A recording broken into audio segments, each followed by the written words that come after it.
It's so nice to get to come to the house of the Lord. I think that I was studying some scripture some time ago. Dieu te bénisse, frère. C'est si agréable de pouvoir venir à la maison du Seigneur. Je pense qu'il y a quelque temps, j'étudiais l'Écriture, et il y était dit que lorsque Jésus s'était approché de Jérusalem, les disciples ont levé les yeux et ont vu la ville sainte au loin. Ils se sont mis à se réjouir et à dire ceci: le royaume sera rétabli maintenant.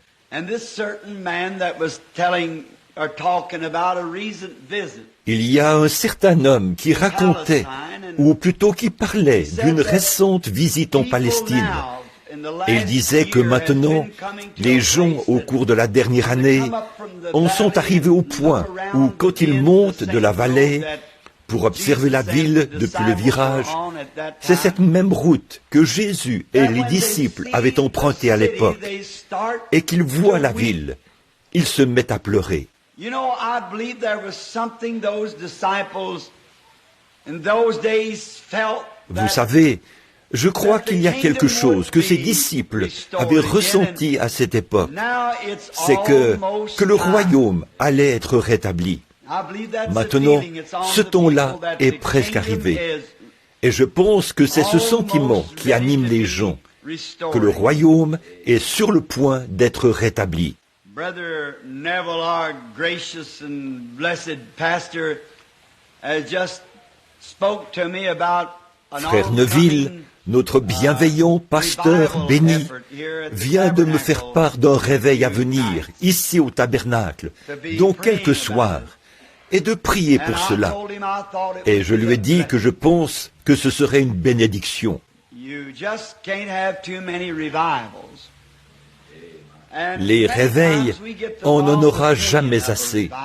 Et bien des fois, on se fait une fausse opinion de ce qu'est un réveil. Un réveil, ce n'est pas tant pour amener de nouveaux membres, mais c'est pour raviver ceux que nous avons déjà.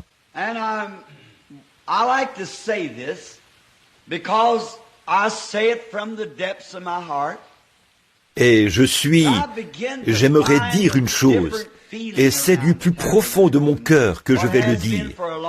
En fait, je commence à percevoir qu'il y a au tabernacle un sentiment différent de ce qui a longtemps prévalu ici. Un sentiment d'une grande conscience des choses spirituelles, comme ce qu'on avait il y a très longtemps. Quelque chose de satisfaisant, qui repose sur un vrai fondement. Et j'ai confiance que Dieu bénira cette petite église et de nouveau dans la puissance. Je vois le programme de construction en cours et je pense que c'est une chose formidable. Car tôt ou tard, nous qui sommes plus âgés, nous enlèverons l'armure, nous la confierons à nos enfants et nous gravirons les marches de l'escalier doré. L'autre jour, j'ai dépassé la moitié du chemin, la barre des 50 ans. Je n'arrive pas à y croire. On dirait que ça ne fait pas longtemps que je livrais des provisions pour Chris Meissner. J'avais à peu près 18, 16, 18 ans. Mais c'est comme si le temps s'est envolé.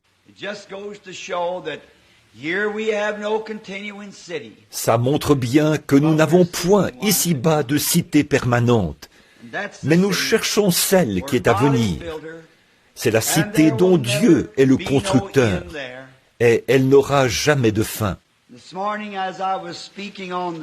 Ce matin, alors que je prêchais sur le sujet de la fête des mères, et que j'essayais de faire visualiser la mère, non pas comme elle est en réalité dans sa vieillesse, pleine de rides et tout, appuyée sur des béquilles, ou dans un vieux fauteuil roulant, ou dans un fauteuil, un petit peu de fleurs posées à côté d'elle.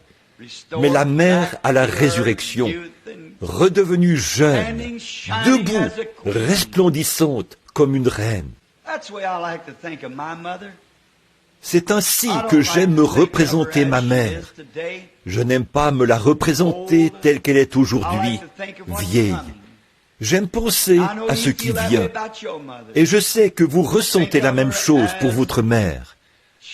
Pensez à elle telle qu'elle est en fait dans son cœur. Bien que beaucoup, comme le poète l'a dit, la vie n'a pas été facile pour elle, mais elle serait prête à vivre tout ça de nouveau, juste pour faire quelque chose pour vous. Alors Dieu va faire en sorte qu'elle puisse vivre éternellement avec vous. Donc, je suis bien content de ça.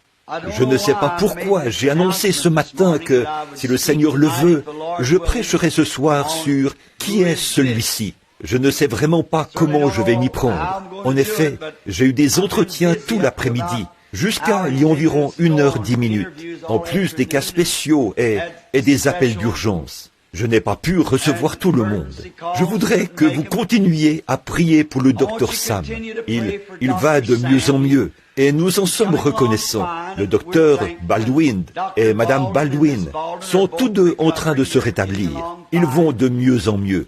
Je voudrais que vous ajoutiez une autre personne sur votre liste de prières cet après-midi. Il s'agit de Harry Lees, ici, le pharmacien. Harry est un ami personnel. Depuis que je le connais, j'ai toujours pensé qu'il était un chrétien, jusqu'à cet après-midi, lorsque son frère a présenté une requête pour le salut de son âme. Frère Mike Egan a transmis c'est notre administrateur ici, qui a transmis la nouvelle. Harry est dans un état grave, à l'hôpital. Je ne savais pas qu'il avait une si grande considération pour moi, mais il a refusé de recevoir son propre pasteur cet après-midi, ou le pasteur de l'église qu'il fréquente, et il a souhaité que je vienne le voir, et je voudrais aller le voir. Alors, priez pour Harry. Nous sommes heureux ce soir de voir ici de mes amis qui viennent de la Géorgie, frère Welch Evans et sa famille. Je vois aussi d'autres visiteurs que je ne connaissais pas et qui étaient probablement ici ce matin. Si je ne me trompe pas, je vois là à l'arrière frère et sœur Elmer Collins de Phoenix, en Arizona. Oh, vous n'avez pas changé. On a l'impression que vous devriez porter votre tenue de cheminot, comme si vous arriviez de la voie ferrée. Bon retour à la maison. Je ne peux pas vous demander de rester ici, parce que vous avez trouvé un meilleur endroit. Voyez, où il fait bon vivre. Phoenix. Moi aussi, j'aimerais bien y habiter un de ces jours. Je vois aussi frère Smith, ici, de l'église de Dieu, là-bas. Frère Smith, on m'a remis votre petit livre l'autre jour, ou hier, tard dans l'après-midi. Je ne l'ai pas encore lu, mais vous avez certainement mon appui pour cela, puisque je sais que c'est vous qui l'avez écrit. Ça doit certainement être l'écriture pure et dure. Que Dieu vous bénisse. J'espère que ça aura un franc succès. Et à beaucoup d'autres, je pourrais le dire. Vous êtes tous les bienvenus ici au tabernacle. Ce matin, j'ai apprécié ce chant de sœur Stricker qui disait « Il la regarde par le treillis ». Mes frères ménonites qui sont là, je suis content de les avoir ici. Et, oh, vous tous, je pense qu'il y a ici un ami de l'Illinois. Son fils fait l'enregistrement là derrière. J'ai eu l'occasion de les revoir. Et tant d'autres. Je pourrais. Ne pensez pas que je vous néglige si je ne cite pas votre nom. Mais je vous souhaite la bienvenue à tous.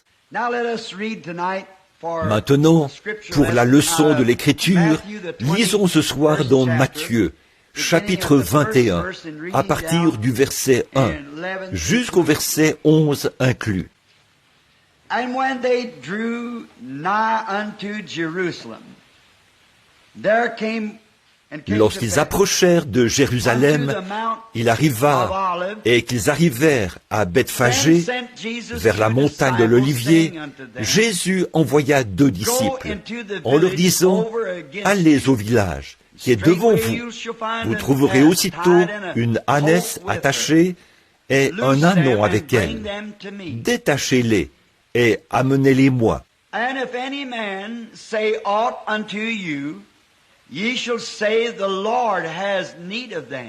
Si quelqu'un vous dit quelque chose, vous répondrez, le Seigneur en a besoin. Et à l'instant, il les laissera aller. Or, ceci arriva afin que s'accomplisse ce qui avait été annoncé par le prophète. Dites aux filles de Sion, voici ton roi vient, plein de douceur, et monté sur un âne, sur l'ânon, le petit d'une ânesse. Les disciples allèrent et firent ce que Jésus leur avait ordonné. Ils amenèrent l'ânesse et l'ânon, mirent sur eux leurs vêtements et le firent asseoir dessus. And a very great multitude spread their garments in the way, and cut down branches from the trees.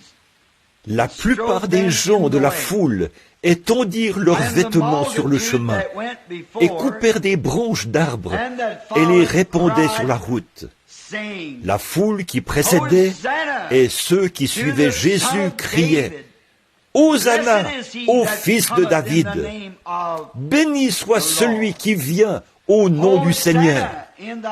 Hosanna dans les lieux très hauts! » And when he was come into Jerusalem, all the city was moved, saying, Who is Lorsqu'il this? entra dans Jérusalem, toute la ville fut émue, et l'on disait, « Qui est celui-ci » La foule répondait, « C'est Jésus, le prophète de Nazareth. » Courbons la tête pour la prière.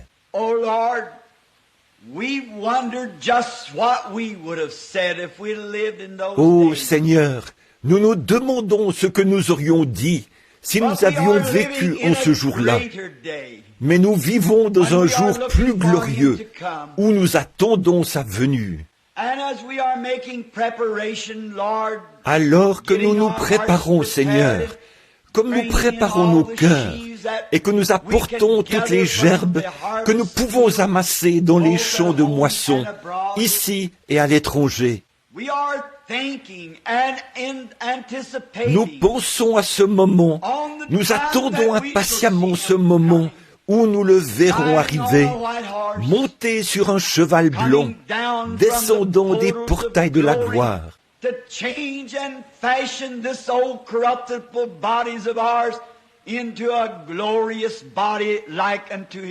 pour changer et transformer nos vieux corps corruptibles en un corps glorieux semblable au sien, où aucun péché ni aucun signe de mort ne pourra jamais entrer.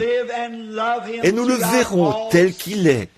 Nous vivrons et nous l'aimerons au siècle des siècles.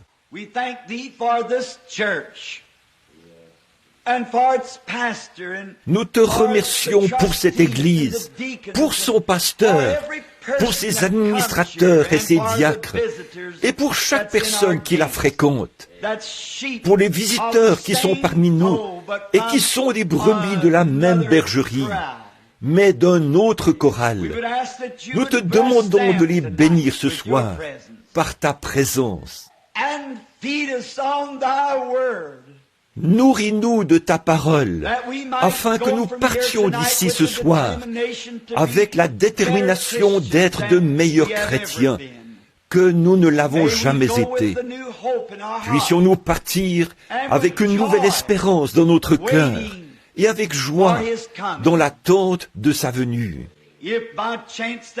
Si par hasard il y avait parmi nous des malades et des affligés, nous n'oublierons pas de prier pour eux, afin qu'ils, s'ils sont entrés dans ce bâtiment où nous sommes rassemblés ce soir pour l'adoration, et qu'ils étaient malades, puissent-ils repartir rétablis. Et nous te le demandons pour ceux qui sont convalescents dans les maisons et dans les hôpitaux, et pour ceux qui sont sur un lit d'affliction. Nous prions, ô Dieu, que ta miséricorde descende sur eux.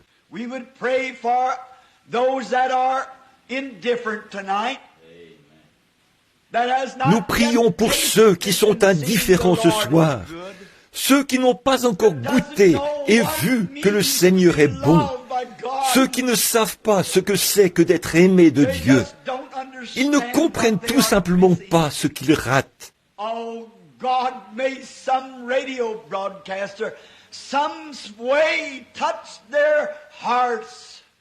Ô Dieu, qu'une émission de radio ou quelque chose touche leur cœur et qu'ils aient une inclination pour toi avant que la porte de la miséricorde se ferme et qu'ils soient exclus et passent en jugement sans miséricorde.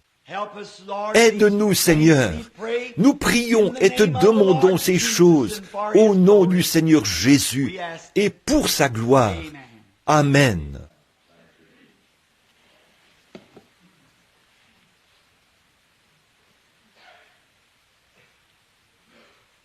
The people was so crowded around the gates and the streets were jammed and there was not even Il y avait de très grandes foules autour des portes. Les rues étaient bondées. Les gens n'avaient même pas de place où dormir. Ils étaient étendus à l'extérieur du mur, partout sur le sol, parce que c'était la Pâque. Et les gens venaient de tout le monde connu d'alors pour adorer à cette période-là. C'était le moment où l'agneau pascal était immolé. Et cela représentait leur délivrance de l'Égypte, de l'esclavage. Ils observaient cela chaque année. Chaque année, on célébrait cette grande Pâque. Et c'était l'un des moments les plus marquants ou un des événements de la religion juive, parce que cela représentait le moment où ils avaient été délivrés. Tout le monde aime penser à cela, à ce moment où on était délivrés. Oh, si chacun de nous ce soir se remémorait ce moment où nous avons été délivrés, ce que cela a dû représenter pour nous. Je me souviens de ma propre expérience, de la façon dont mon pauvre cœur d'enfant désirait ardemment toucher Dieu. Je me disais, oh, si seulement je pouvais aller frapper à sa porte et lui parler un petit moment. Et bien entendu, vous connaissez mon histoire. J'ai pris du papier et un crayon pour lui écrire une lettre, parce que je ne pouvais pas lui parler. J'étais convaincu qu'il habitait dans les bois, parce que je l'avais entendu et je l'avais vu se mouvoir dans les bois. Il y avait un vieux sentier familier que j'avais l'habitude d'emprunter pour aller à la chasse ou à la pêche. Je me disais, je vais simplement l'adresser à Monsieur Jésus et la clouer à un arbre. Juste une manière de débarrasser ce fardeau de mon cœur. Oh, là-bas, cette nuit-là, il se peut que j'oublie mon âge. Il se peut même qu'un jour j'oublie mon nom. Mais je ne pourrai jamais oublier cette heure où il m'a délivré du péché.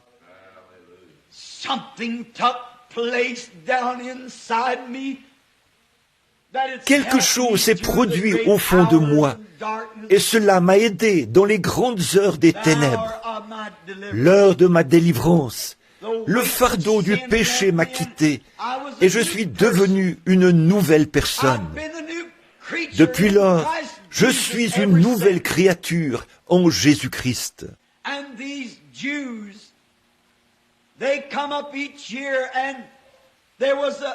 Et ces Juifs, ils montaient chaque année, et il y avait une source d'eau à l'intérieur de l'église. Ils prenaient du pain, des herbes amères, l'agneau, et ils buvaient à cette source d'eau qui était à l'intérieur de l'église. Ils se réjouissaient ensemble parce qu'ils avaient trouvé grâce aux yeux de Dieu.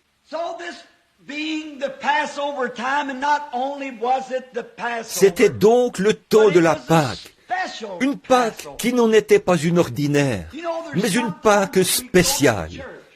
Vous savez, il arrive des fois que nous allons à l'église et nous aimons toujours y aller, mais parfois il se passe quelque chose de spécial. The air was charged with expectancy,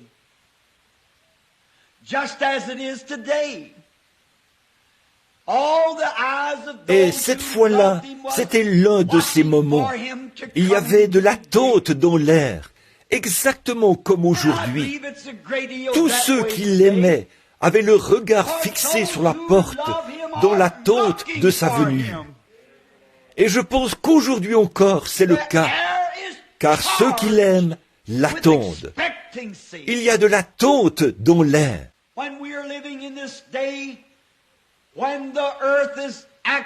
En fait, nous vivons à une époque où en réalité la Terre est devenue une grosse poudrière.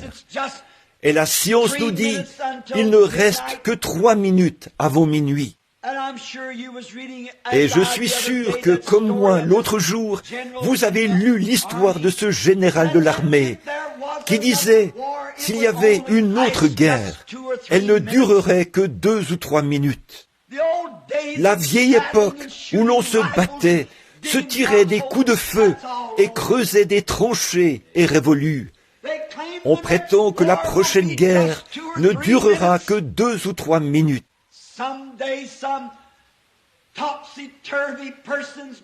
Un de ces jours, quelqu'un d'insensé perdra son sang-froid et fera exploser une de ces bombes.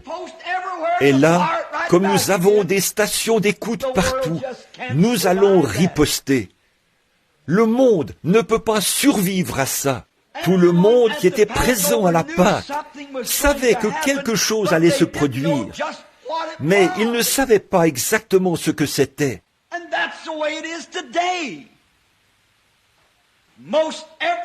Et c'est pareil aujourd'hui. Presque tout le monde sait que quelque chose est sur le point d'arriver. Tout le monde le sait. Vous pouvez parler aux pêcheurs, vous pouvez parler aux commerçants, vous pouvez parler à n'importe qui. Et, c'est une période de grande agitation pour le monde.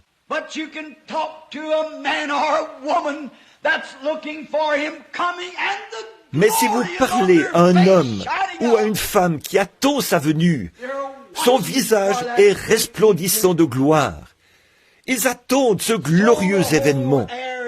Aussi y a-t-il une fois de plus dans l'air une grande attente de quelque chose qui doit arriver. Le monde ne sait pas ce qui est sur le point d'arriver, mais l'Église du Dieu vivant sait ce qui va arriver.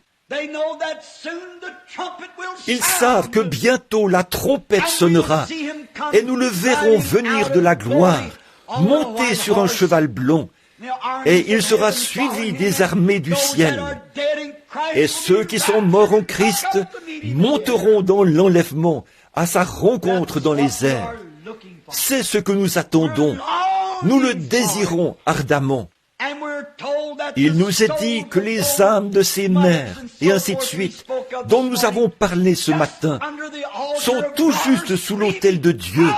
Et elles crient, « Jusque à quand, Seigneur? Jusque à quand? Maman veut te voir autant que tu veux la voir. Et nos bien-aimés veulent nous rencontrer autant que nous voulons les rencontrer. Quelle retrouvaille ce sera quand il viendra, quand nous rencontrerons nos bien-aimés et que nous les verrons dans leur corps de résurrection, glorifiés, se promenant avec les héritiers de la résurrection. Quand nous verrons combien les traits de leur caractère ont été changés, leur douceur et leur quiétude. Il n'y aura plus tout ce tourbillon d'activité et toute cette agitation, car nous aurons toute l'éternité pour vivre ensemble. Oh, ce grand âge de la névrose où nous vivons, où on manque de temps pour tout, on monte, on s'agite, on s'empare de choses. Eh bien, c'est un jour terrible. Alors, comme ils attendaient que quelque chose se passe, c'était bien dommage que beaucoup de ceux qui étaient à cette Pâque n'aient jamais pu le voir. Là, ils savaient que quelque chose allait se passer, mais ils n'ont cependant pas pu le voir. Il en sera de même à la venue du Seigneur. Il y a beaucoup de gens qui s'agitent aujourd'hui, qui savent que quelque chose est sur le point d'arriver, mais ils ne le verront jamais.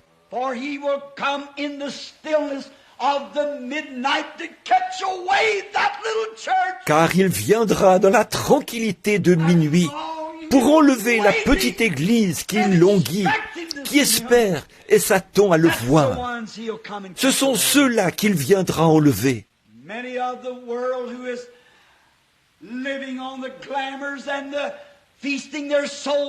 Beaucoup de ceux qui vivent dans le tape à l'œil et dont les âmes se délectent des choses du monde ne s'apercevront de rien du tout jusqu'à ce que l'Église aille dans la gloire, car il viendra comme un voleur dans la nuit pour les enlever.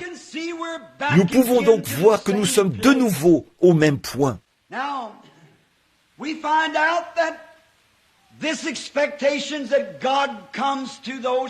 Maintenant, nous voyons, quant à cette attente, que Dieu vient à ceux qui, tout au long des Écritures, c'est la même chose, il apparaît toujours à ceux qui l'attendent, toujours à ceux qui désirent le voir. Et je suis sûr que c'est cette espérance qui est dans notre cœur ce soir.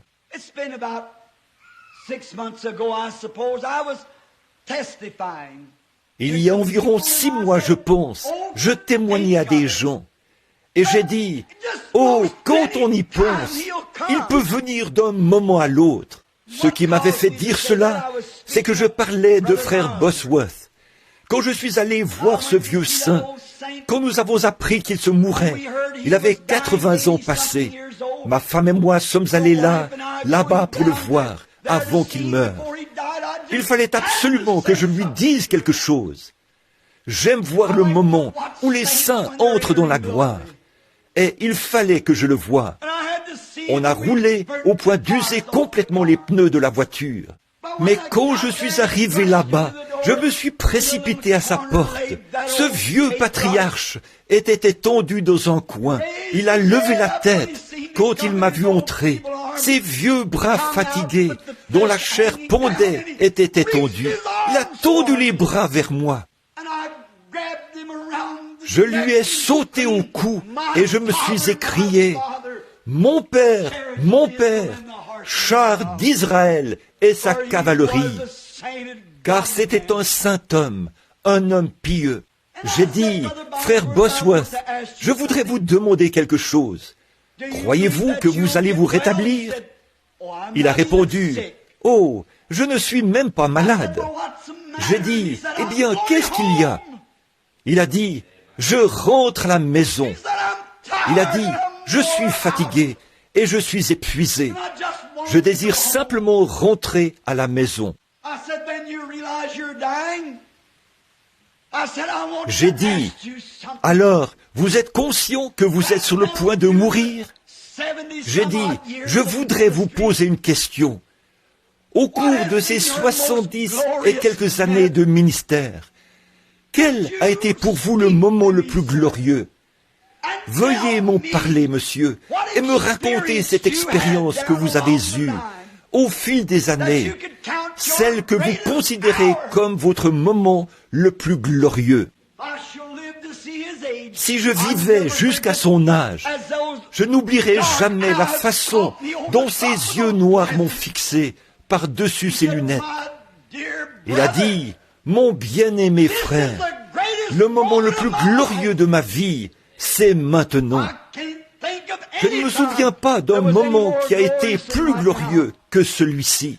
Je l'ai regardé les yeux dans les yeux et j'ai dit, « Monsieur, avez-vous conscience que vous êtes en train de mourir ?» Il a dit, « Frère Branham, je suis étendu ici et je m'attends d'un moment à l'autre à ce qu'il ouvre cette porte et qu'il vienne me ramener à la maison auprès de lui. Voilà la façon dont il faut mourir. C'est comme ça qu'il faut partir. » Comme vous le savez, environ 2 heures avant sa mort, il était dans le coma depuis plus de 2 jours. Quand il est revenu à lui, il s'est levé dans la pièce et s'est mis à parler à sa femme. Et tout d'un coup, il avait l'air transparent. Et pendant une bonne heure ou plus, il a serré la main à ses amis qui étaient morts depuis 40 ou 50 ans, des convertis de son Église. Il a serré la main à sa mère et à son père, jusqu'à ce qu'il soit que la vie ait quitté son corps. Il a alors posé la tête sur l'oreiller et il s'est endormi dans les bras du Seigneur Jésus. Il n'y a rien de mieux que de le servir, de l'attendre. Comme je parlais à cet homme de cela, et que je lui racontais cette expérience, j'ai dit ceci. J'ai dit, monsieur, oh, ça sera glorieux quand nous le verrons, n'est-ce pas? Oh, s'il pouvait venir aujourd'hui. Il a dit, frère Branham, n'effrayez pas les gens comme ça. J'ai dit, que voulez-vous dire? Il a dit, oh, n'essayez pas de dire aux gens que le monde vient ou que Christ vient. Cela les inquiète. Oh, et je dis, non, je vous demande bien pardon. Pour ceux qui l'attendent, c'est la nouvelle la plus glorieuse qu'ils puissent entendre, que Jésus est sur le point de venir prendre son Église. La vieillesse se changera en jeunesse. La joie remplacera la tristesse.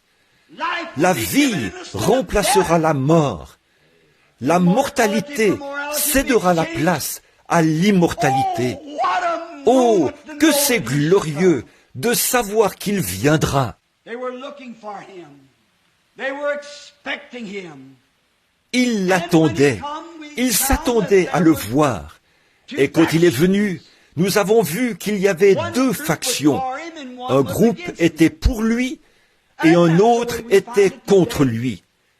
Et c'est ce que nous voyons aujourd'hui. C'est que sa venue a toujours divisé les gens. Chaque fois que vous voyez Jésus, vous voyez dans les parages des gens qui y seraient opposés. Ça, c'est Satan. Et aujourd'hui, quand on y pense, on voit que ça n'a pas beaucoup changé. C'est toujours pareil.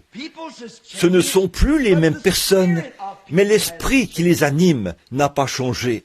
Alors, quand ils ont finalement regardé par la porte et l'ont vu arriver, monter sur ce petit âne blanc, ce n'est pas étonnant que les disciples se soient mis à crier « Le royaume des cieux est venu ». Les gens ont couru à sa rencontre et tout Jérusalem était en effervescence.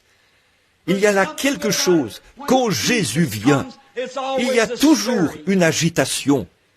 Et toute la ville était en effervescence. Et ça, on ne peut pas le cacher. Les prédicateurs de l'époque ont dû commenter cette agitation parce que c'était à l'occasion de la fête de Pâques.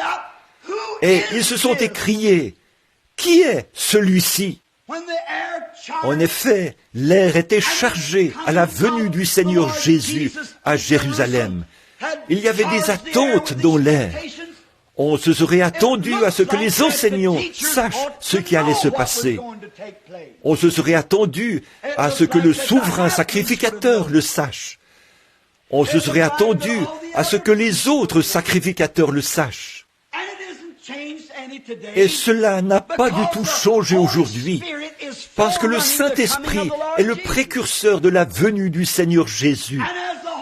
Et au fur et à mesure que le Saint-Esprit se répand sur la terre, des feux de réveil brûlent partout, de grands signes et des prodiges ont été accomplis, des guérisons se sont produites, des prophéties ont été données. Toutes les bénédictions apostoliques sont de nouveau revenues dans l'Église. Ainsi, ce qui est arrivé en ce temps-là arrive de même aujourd'hui. L'esprit de l'incroyant continue de s'écrier. Qui est celui-ci? Certains d'entre eux ont cru au Seigneur Jésus assez pour dire qu'il était un homme bon. Certains d'entre eux disaient, c'est un homme bon. C'est ce qu'ils disent aujourd'hui. Ils essayent de se le représenter comme un Napoléon, un guerrier. Ils essayent de se le représenter comme un George Washington, un homme véridique. Mais il était plus que cela. Avez-vous prêté attention au passage de l'Écriture? Ils ont dit, c'est un prophète qui vient de la Galilée. Et ils essaient de dire la même chose aujourd'hui. Quand ils voient ce grand mouvement du Seigneur, le rétablissement de la santé des malades et des affligés, le fait de le voir utiliser son esprit dans son Église pour discerner les pensées des gens, le fait de le voir faire exactement ce qu'il faisait quand il était ici sur terre, pour accomplir ce qu'il avait dit qui arriverait. C'est certain que les églises et les gens se sont demandé, qui est celui-ci? Ils ne comprenaient pas qui était Jésus, parce qu'aucun d'entre eux ne pouvait l'identifier par les différentes écoles. De quel séminaire était-il sorti? De quelle école de théologie venait-il? C'est pareil aujourd'hui.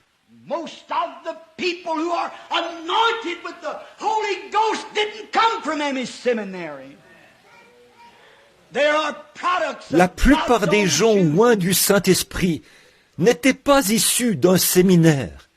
Ils sont les produits du choix de Dieu lui-même. Mais les signes, les miracles et les prodiges promis dans la Bible accompagnent ce grand Saint-Esprit alors qu'il agit parmi les gens. Et ils disent aujourd'hui, de quelle école sortent-ils? Dès que vous entrez dans une ville pour avoir un réveil, de quelle dénomination êtes-vous?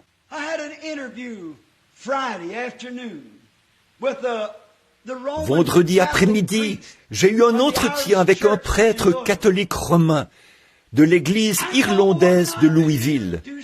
Et à peine me l'avait-on présenté, un grand érudit, il a dit, « Monsieur Branham, de quelle dénomination êtes-vous » J'ai répondu, « Je ne suis d'aucune. » Alors il a dit, « Avez-vous été ordonné » J'ai dit, « Oui, monsieur. » Il a dit, « Qui vous a ordonné » J'ai répondu, « Le Seigneur Jésus m'a donné le Saint-Esprit pour prêcher l'Évangile et m'a donné une commission. » Eh bien, c'est ça l'ordination qu'il nous faut.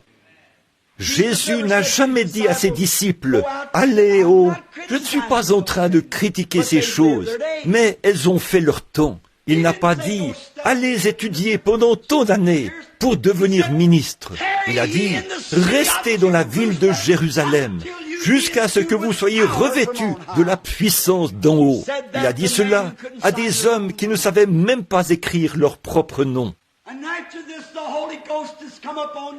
Et après que le Saint-Esprit sera venu sur vous, vous serez alors mes témoins à Jérusalem, en Judée, en Samarie et jusqu'aux extrémités de la terre. Voilà l'ordination. Il n'est mentionné nulle part que Jésus soit allé dans une école ou qu'il ait obtenu un diplôme d'un quelconque séminaire. Pourtant, il y a eu plus de séminaires érigés en son nom pour des causes religieuses qu'il n'y en a eu pour toute autre chose qui ait jamais existé dans le monde. Il n'est mentionné nulle part qu'il ait fréquenté une école. Et pourtant, il y a plus d'écoles érigées en son nom qu'il y en a en tout autre nom sous les cieux, les écoles. Nous n'avons jamais appris qu'il a écrit un livre. Pourtant, il y a plus de livres écrits à son sujet qu'au sujet de toute autre chose que l'on aborde de la littérature. Et aujourd'hui, sa Bible est le livre le plus populaire de tous les livres du monde entier, de toute la littérature. Mais voyez-vous, au jour de la visitation, ils se sont écriés, « Qui est-il » Vous voyez, Dieu prend quelque chose qui n'a l'air de rien pour en faire quelque chose. C'est ce qui fait qu'il est Dieu. Et quand ils l'ont vu franchir cette porte-là, à dos d'âne, certains d'entre eux ont dit, « C'est un grand homme ». C'est ce qu'ils disent aujourd'hui. Il y a des écoles de théologie qui enseignent aujourd'hui que Jésus était un grand homme, qu'il était un homme bon. Certains d'entre eux disent même qu'il était un prophète. Eh bien, s'il n'était qu'un prophète ou un homme bon, alors nous demeurons dans nos péchés. Il était plus qu'un prophète. Il était plus qu'un homme bon. Il était bien un homme bon.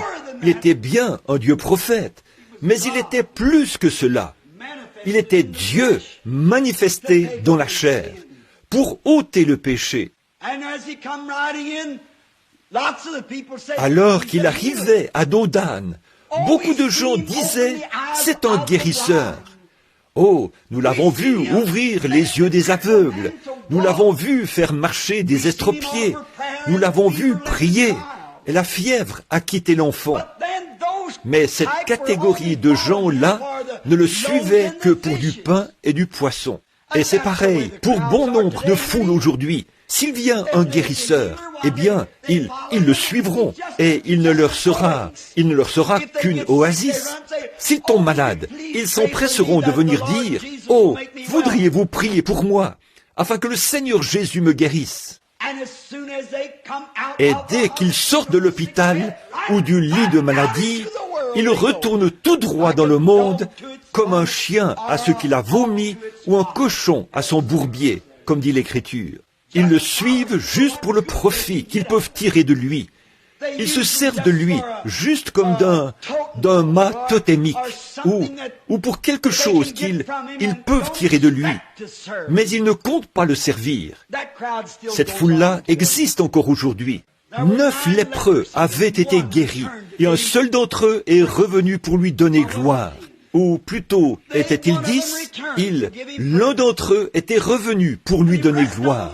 Et tous les autres sont partis, ingrats.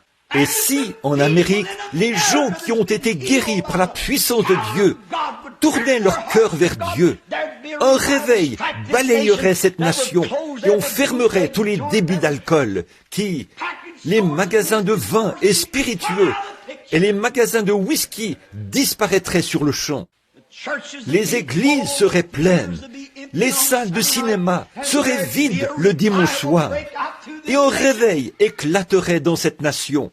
Mais quand ils voient se produire toutes ces choses que Dieu fait, ils continuent de s'écrier « Qui est-il ? Qui est celui qui vient ? D'où vient-il ? Qui est celui-ci ? Par quelle autorité fait-il cela ? » Je n'oublierai jamais, à Johannesburg, en Afrique du Sud. Je venais d'arriver par avion. Ça faisait une 30aine de minutes. J'avais passé 3 jours et 3 nuits dans les airs. J'étais si fatigué que je pouvais à peine me tenir debout. Ils m'ont conduit au champ de foire, où étaient rassemblées 50 ou 60 000 personnes. À peine étais-je monté sur l'estrade que le Saint-Esprit... J'ai vu un autobus traverser le site et il était écrit sur le panneau « Durban ». J'ai vu un jeune homme qui se débattait pour échapper à son père et à sa mère. L'une de ses jambes était de 15 ou 20 centimètres plus courte que l'autre. Il portait une chemise blanche et avait des bretelles qui retenaient son pantalon. Et j'ai remarqué ce jeune homme. J'ai regardé de nouveau. La vision a disparu. Et un instant plus tard, j'ai vu cette lumière suspendue au-dessus d'un jeune homme, très loin derrière, dans la foule. J'ai regardé.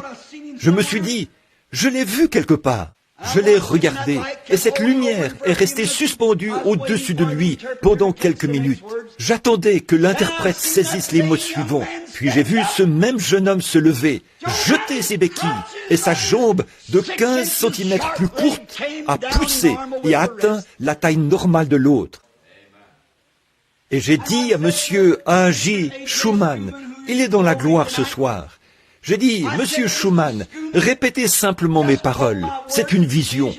Il a répondu, très bien. Et j'ai dit, le jeune homme qui est assis là-bas, au fond, avec la chemise blanche et les bretelles, il est venu d'une ville appelée Durban, à environ 2500 kilomètres d'ici, par autobus. Et il a dû échapper à son père et à sa mère pour venir. Mais il a cru au Seigneur Jésus. Il a une jambe de 15 centimètres plus courte que l'autre.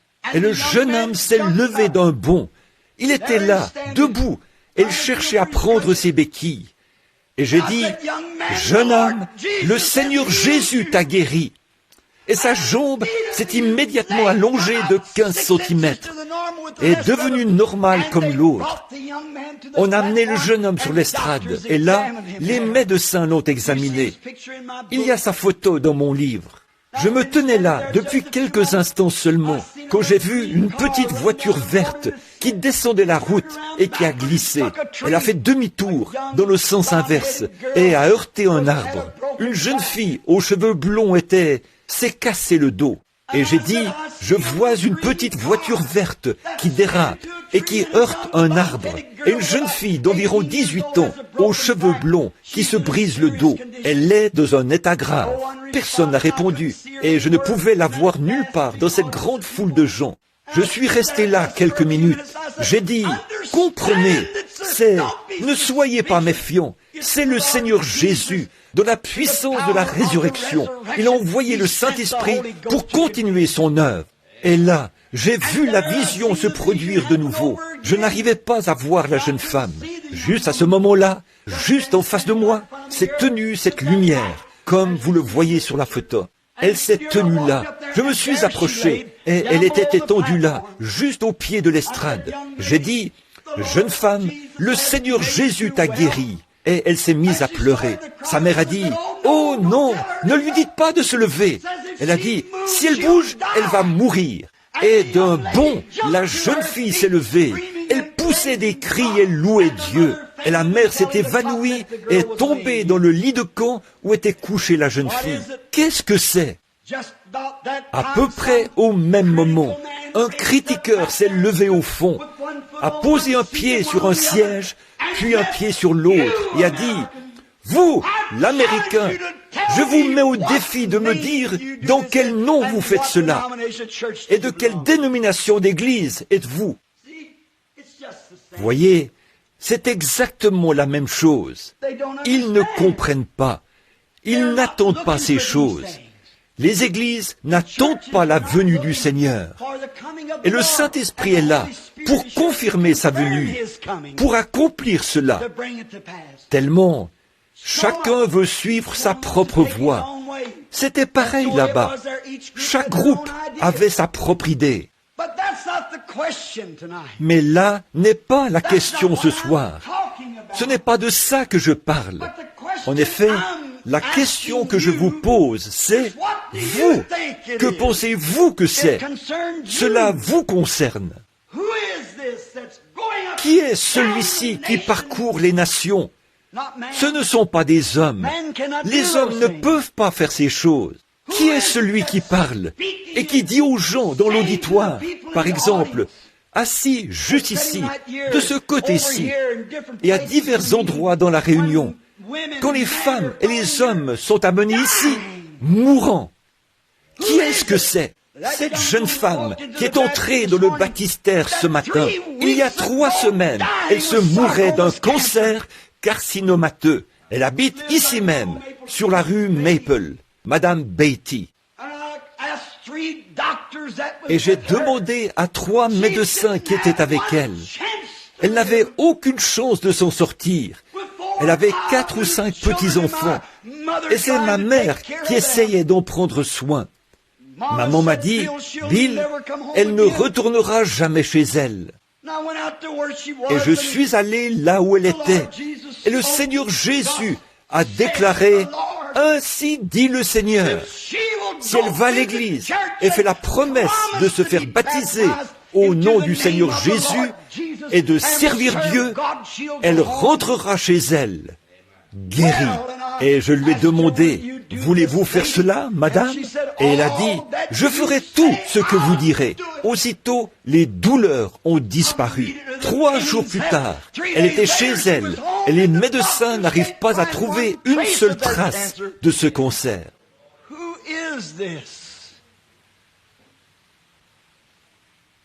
Qui est celui qui vient au nom du Seigneur? Qui est-ce que c'est? C'est le Saint-Esprit de Dieu. Quelle est votre opinion par rapport à cela? Quelle est votre opinion, vous qui connaissez votre pasteur?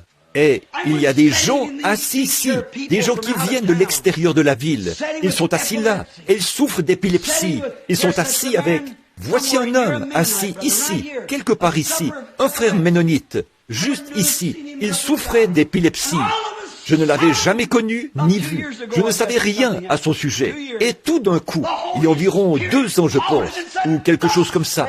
Oui, 2 ans. Le Saint-Esprit a déclaré cela et a dit « Ainsi dit le Seigneur ». Depuis lors, il n'a plus jamais eu de crise. Qui est-ce que c'est? Qui est-ce que c'est? La femme qui était ici dimanche dernier, la dernière fois que j'étais ici, elle venait de quelque part dans l'Illinois. Le lendemain, elle avait dans le corps une grosse tumeur qui était maligne.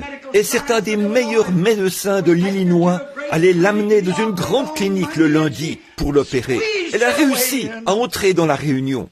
Je ne l'avais jamais vue et n'avais jamais entendu parler d'elle de toute ma vie. Et tout à coup, le Saint-Esprit l'a couverte et lui a dit qui elle était, d'où elle venait, et qu'on allait l'opérer le lendemain.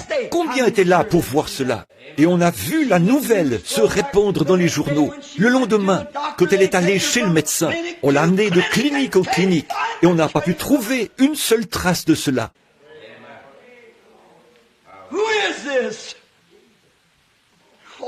Qui est celui-ci? Ô Dieu, sois miséricordieux. Qui est celui qui fait ceci? Oseriez-vous dire que c'est votre pasteur? Jamais. Oseriez-vous dire que les hommes ont quelque chose à voir avec ça? Jamais. C'est le Saint-Esprit. L'Esprit qui était sur notre Seigneur Jésus. Sa venue pour s'unir à son Église est si proche qu'il répand sa glorieuse et sainte lumière afin de racheter et d'amener à la communion l'Église du Dieu vivant en vue de l'enlèvement qui est proche. Amen. Qui est-ce que c'est? Je ne peux pas répondre à votre question. Je ne peux pas répondre à votre place, mais je peux vous donner ma réponse. Devant cette chair sacrée ce soir, et en présence de ce groupe de gens qui ont été acquis par le sang de notre Seigneur Jésus, je fais cette déclaration du fond du cœur. Pas parce que je suis l'un de vous, pas parce que je suis quelqu'un de différent, mais en tant que l'un des rachetés qui a été lavé par le sang.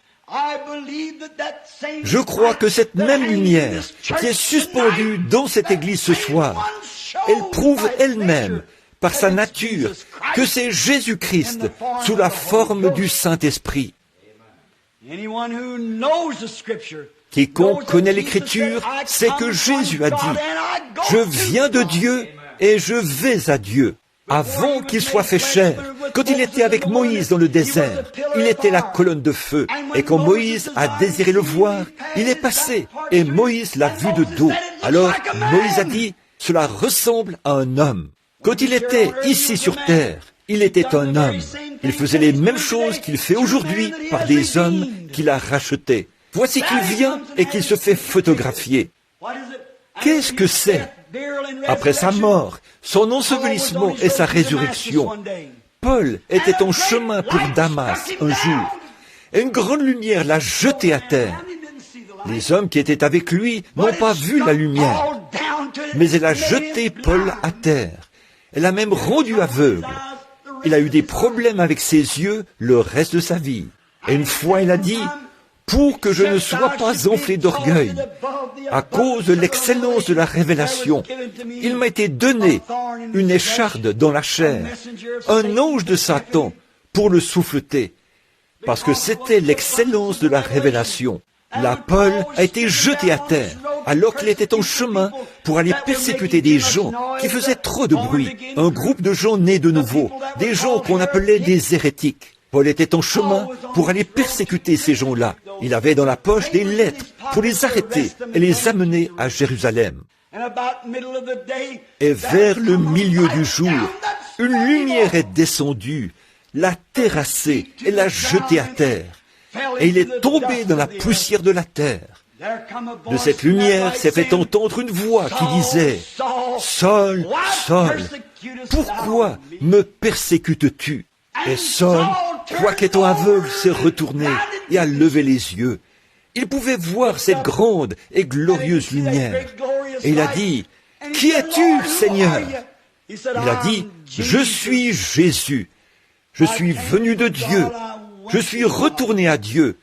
Je viens de Dieu, je retourne à Dieu. » Il a dit, « Il te serait dur de regimber contre les aiguillons. » Une révélation reçue sur ce sable sacré, un instant passé dans ce lieu, et l'homme ne pourra plus jamais être le même. Un homme, avant de prétendre être chrétien, avant de pouvoir s'y identifier, il doit d'abord avoir vécu cette expérience derrière le désert, là où il aura rencontré Dieu face à face. En effet, aujourd'hui, on peut avoir n'importe quelle sorte de réponse. On peut voir le Seigneur accomplir exactement ce qu'il a dit qu'il ferait. Et de brillants théologiens vont démontrer le contraire par toutes les explications possibles. Ils disent, ça, c'était pour une autre époque, c'était pour ceci, ou c'est pour un autre âge, ou c'est faux, comme ce qu'ils avaient dit au sujet de Jésus. C'est Belzébul, le diable, c'est un diseur de bonne aventure. Et ils ont réponse à tout. Mais dès lors qu'un homme entre en contact avec Christ et qu'il le voit comme Paul l'a vu, ou qu'il vit une expérience avec lui, il n'y a pas assez de théologiens dans le monde. Jamais ils ne seront capables, par leurs explications, d'amener cet homme à renier cette expérience. C'est pour ça qu'aujourd'hui, ils n'ont pas d'expérience. C'est pour ça qu'ils ne peuvent pas dire, ils disent tous, qui est celui-ci? Qu'est-ce? D'où est-ce que ça provient? Ils n'ont pas la réponse. Pourquoi? Parce que tout ce qu'ils connaissent, c'est une théologie fabriquée par une certaine Église. Ce n'est pas de connaître la théologie, qui est la vie, ce n'est pas de connaître la Bible, qui est la vie, mais de le connaître lui, c'est la vie. De le connaître comme votre sauveur personnel, comme celui qui vous a rempli de sa présence. Vous étiez là quand c'est arrivé. Personne ne peut vous l'enlever. Personne ne peut vous en dissuader par des explications.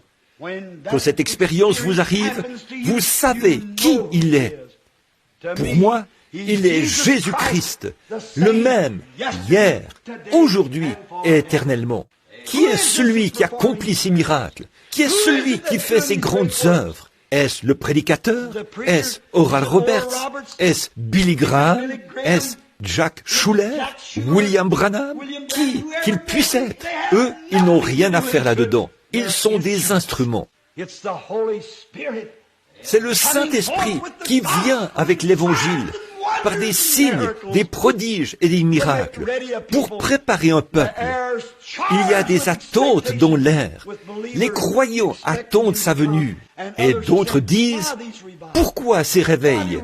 Pourquoi en avons-nous? Contentons-nous d'une église. Eh bien, il avait été dit ici même, dans cette église, quand on avait commencé à construire la nouvelle église, les gens disaient, on n'a pas besoin de miracles, on n'a plus besoin de ces choses. Si vous en voulez, allez dans le champ missionnaire, où ça se produit. On n'en a pas besoin ici. Quand le Branham Tabernacle tombera aussi bas, c'en sera terminé pour lui. Cette église est fondée sur les principes, la puissance et l'évangile de Jésus-Christ. Tant que ce tabernacle existera, puisse le glorieux Saint-Esprit avoir accès aux âmes pour les sauver, les remplir du Saint-Esprit et guérir les malades. Pour moi, c'est Jésus-Christ, le même hier, aujourd'hui et éternellement. Prions. Si vous ne savez pas qui il est, si vous ne savez pas ce qu'il en est de tout ceci, et que vous aimeriez le savoir, voudriez-vous simplement lever la main? Levez la main comme pour dire, priez pour moi, frère Branham, pour que je le connaisse. Que le Seigneur vous bénisse. Je vois des mains partout. Maintenant, Père Céleste, nous apportons ce message et les fruits des gens qui ont levé la main, indiquant qu'ils aimeraient connaître qui est celui-ci. Ils aimeraient connaître ce glorieux Jésus. En effet, sa venue, la résurrection est si proche que les malades commencent à être guéris. Et après que cela s'est produit, la prophétie est ensuite revenue dans l'Église, puis les dons et les miracles, ainsi de suite jusqu'au dernier signe. La prochaine chose qui se produira, ce sera l'enlèvement. L'Église sera enlevée. Seigneur, nous qui affirmons te connaître dans la puissance de ta résurrection, nous attendons, nous languissons, nous supplions et implorons. Viens, Seigneur Jésus, enlève ton Église et emmène-la rapidement, Seigneur, car bientôt les hommes vont faire exploser la terre que tu as créée pour qu'ils y vivent. Puisqu'ils t'ont désobéi, ils n'ont pas appris à faire la paix, mais la guerre. Ils n'ont pas appris à accomplir la justice, mais la malice. Comment ne seraient-ils pas tous avides de pouvoir? Seigneur, cette petite chose dans leur cœur qui leur fait avoir soif de puissance, ils essayent d'étancher cela dans un laboratoire quelque part pour faire exploser leurs semblables. Oh Dieu, si seulement ils pouvaient se rendre compte que cette puissance qu'ils désirent tant, c'est la puissance de la résurrection du Fils de Dieu, la puissance du Saint-Esprit qui pourra changer leur vie et non faire exploser des nations, mais changer leur vie pour qu'ils deviennent tes serviteurs.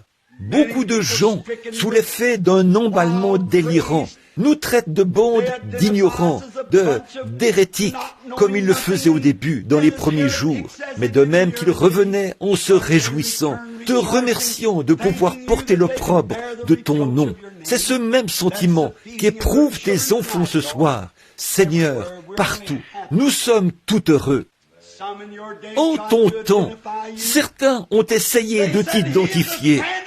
Ils ont dit, c'est l'ami de cette espèce de barbare du nom de Jean, qui est venu du désert à peine vêtu, enveloppé juste d'une vieille peau de mouton.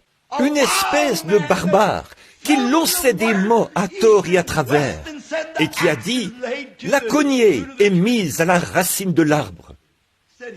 Ils ont dit, c'est son disciple.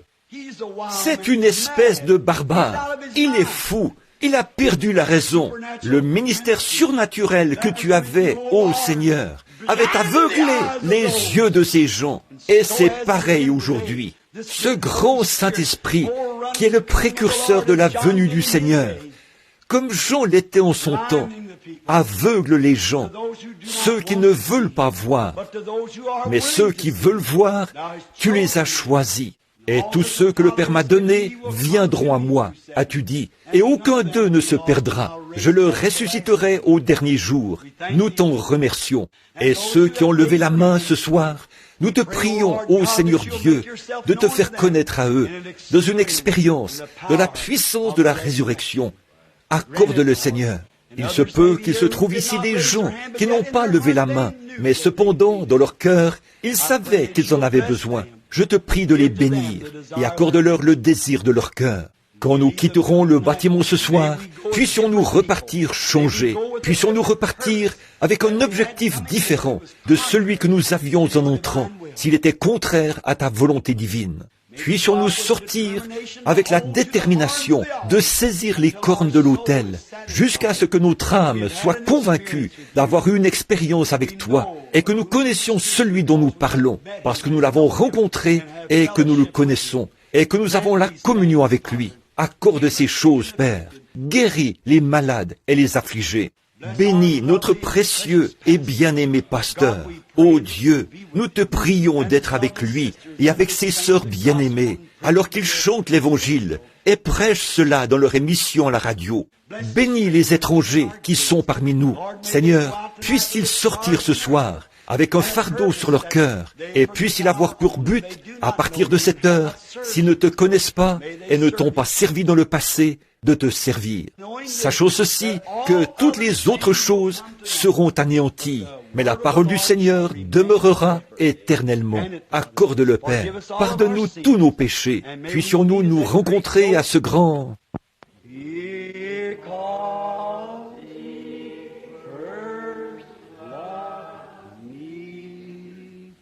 And purchase my salvation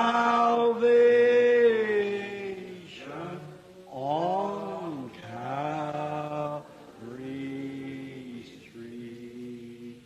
Maintenant, comme le message est terminé, courbons la tête et adorons-le alors que nous chantons pour lui.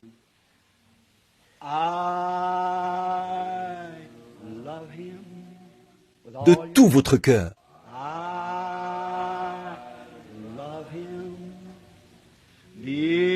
Because he first loved me and purchased salvation on Calvary's tree. Combien l'aime vraiment? Levez la main en guise de témoignage pour dire « Je l'aime ». Oh, n'est-il pas merveilleux? Vous savez, j'aime vraiment m'asseoir là et m'abreuver, en quelque sorte. Sa présence, sa parole est sortie, elle est tombée dans les cœurs, elle nous corrige, elle nous soumet à son esprit. Oh, que c'est agréable de l'adorer à ce moment-là. Maintenant, alors que vous quitterez l'église ce soir, partez en l'adorant. Et rappelez-vous, cette semaine, il y a une réunion de prière ici, mercredi soir.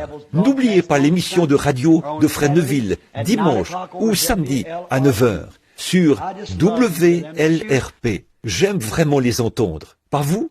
Le quatuor ou le trio, ça sonne tellement bien. Ma femme et moi, ainsi que les enfants, nous sortons tous la petite radio et nous nous rassemblons tout autour pour écouter Frère Neville dans son émission de radio, ses paroles formidables et la façon dont il exalte le Dieu qu'il aime et en qui il croit.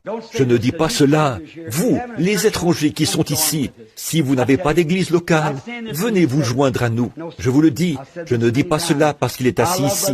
Non, monsieur, je l'ai dit bien des fois. J'aime Frère Neville. Pour commencer, c'est un théologien. Tout d'abord, c'est un enfant de Dieu. L'autre chose, c'est qu'il est le même chaque jour. Je le connais depuis des années. Il n'a jamais changé. Pas du tout. Il demeure le même Ormal Neville, un serviteur du Seigneur Jésus. Et je pense qu'il a... L'autre soir, j'ai téléphoné pour lui demander s'il ne pouvait pas nous accorder un peu de temps de son émission, afin que nous venions prier pour les malades. Il y en a qui sont venus ce matin, vous savez, et sa petite femme a répondu au téléphone, et j'en parlais à ma femme, là, à l'arrière. Combien nous rendons grâce à Dieu pour sa charmante petite femme et sa famille. Ils sont vraiment charmants. Quand vous voyez un ministre et sa femme s'entendre comme ça, dans la douceur et l'humilité, ça fait que l'Église avance très bien. C'est de plus en plus doux au fil des jours. L'aimez-vous de tout votre cœur? Très bien.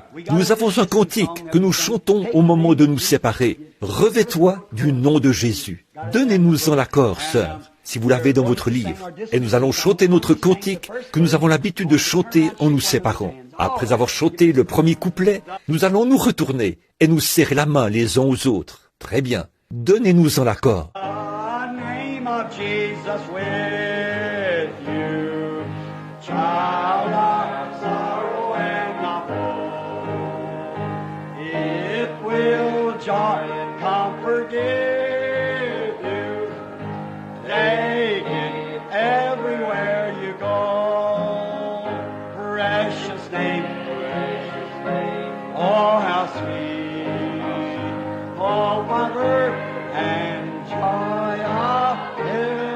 Que Dieu vous bénisse, frère.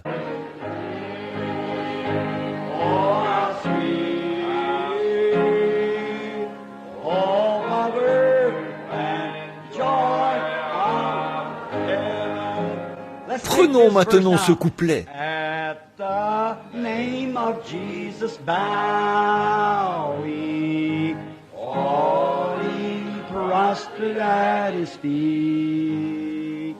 King of kings and ever crown him. Oh, when our journey is complete. Ce sera merveilleux, n'est-ce pas?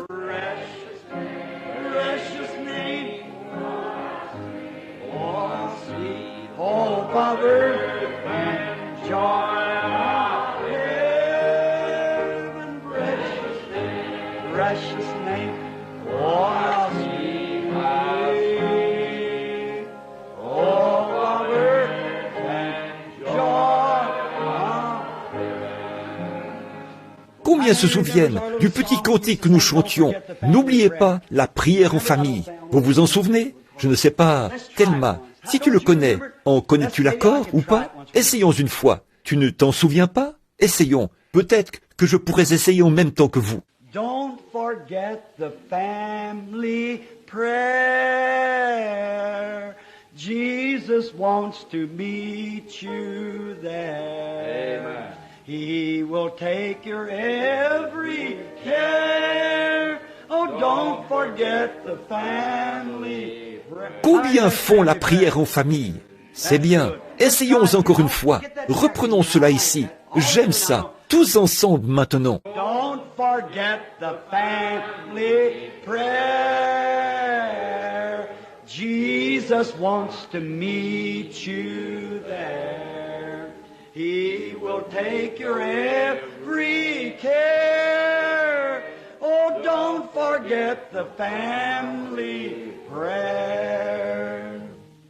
Ô Seigneur, il est écrit dans les Écritures qu'on prenait des linges ou des mouchoirs qui avaient touché le corps de Paul, et les esprits impurs quittaient les gens et les maladies étaient guéries. Nous prions au Seigneur qu'il en soit de même pour ceux-ci ce soir, alors que je les envoie malades et aux gens qui sont dans le besoin. Quelque part dans les contrées, il y a quelqu'un qui attend ceci impatiemment. Je te prie, Père, de l'accorder au nom de Jésus ton Fils. Amen. Maintenant, je vais demander, alors que nous courbons la tête, si notre très précieux frère Smith là-bas, de l'Église de Dieu, que nous considérons comme un fidèle et loyal serviteur de Dieu, tout comme l'est notre frère Neville ici. Je vais lui demander de prier pour que les bénédictions reposent continuellement sur vous, tout au long de cette semaine qui vient. Que Dieu vous bénisse, jusqu'à ce que nous nous revoyions. Frère Smith.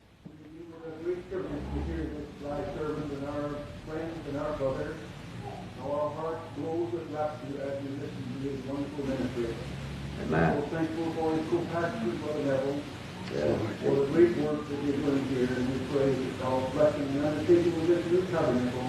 We pray, O Lord, that the souls might be brought into the kingdom through their death. And as we close this Lord's Day and Mother's Day, we want to thank you for the great and the priceless contribution Amen. that the mother of men, since Eve, the mother of all living, gave birth. We thank thee, O Lord, for the mother of Moses and of Abraham, of Isaac and Jacob, Amen. and of the patriarchs and the minor and the major prophets. Yes. We thank thee for the mother of Paul and Peter and John Wesley and John Knox. Yes. And for the mother of our dear mother, oh God, bless her, we pray. And Amen. bless this man of God as he moves from place to place. Oui, Seigneur. Oui, oui, oui, oui. Amen. Serrez-vous la main les uns les autres. Au plaisir de vous revoir au tabernacle.